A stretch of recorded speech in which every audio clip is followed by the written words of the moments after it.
विश्वगुरु संतश्रेष्ठ श्री निवृत्तीनाथ महाराज यांची पालखी वांबोरी या ठिकाणी काही वेळातच या ठिकाणी आगमन होत आहे। या ठिकाणी ग्रामस्थ, सरपंच, उपसरपंच, संपूर्ण ग्रामस्थांच्या वतीने पोहे वाटपाचा व चहा वाटपाचा कार्यक्रम या ठिकाणी राबवण्यात आला आहे। वारकऱ्यांच्या या सेवेसाठी हे चहा आणि पोहेचं वाटप करतात। आपल्यासोबत सरपंच आहे। सरपंच साहेब, काय सांगाल, किती दिवसापासून आपण हे उपक्रम करताय? नमस्कार, मी वांबोरी ग्रामपंचायत व रावरीवेस चौकातील इथले आम्ही साधारण एक 15 ते 16 वर्षापासून इथले चौकातले सर्व मुलं मिळून हा कार्यक्रम राबवत असतो आणि ह्या कार्यक्रमासाठी आम्हाला देवाचा पण आशीर्वाद आहे आणि सर्व गल्लीतले सहकारी आहेत त्यांचा पण खूप मदत होती। तुम्ही पोहे वाटपाबरोबरच कशा पद्धतीचं या पालखीचं स्वागत करता?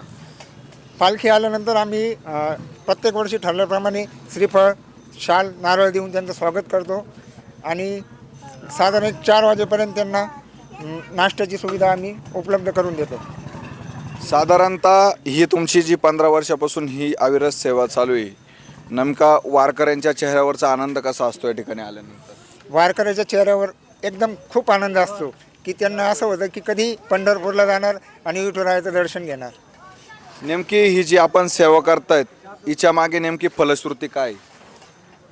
याच्या मागं पांडुरंगाला एवढंच मागणं आहे की माझा शेतकरी राजा सुखी ठेवावं, माझ्या गावावर कृपादृष्टी कायम राहावा आणि आमच्या हातून ही सेवा जोपर्यंत आम्ही आहोत तोपर्यंत घडावी, एवढीच पांडुरंगाच्या मी प्रार्थना करतो।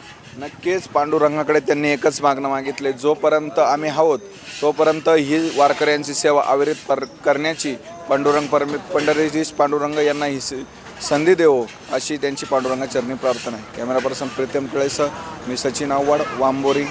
याची देही याची डोळा, अनुभवूया निवृत्तीनाथांच्या संगे पांडुरंगाचा सोहळा। उत्तर महाराष्ट्र न्यूज नेटवर्क प्रस्तुत आनंदवारी।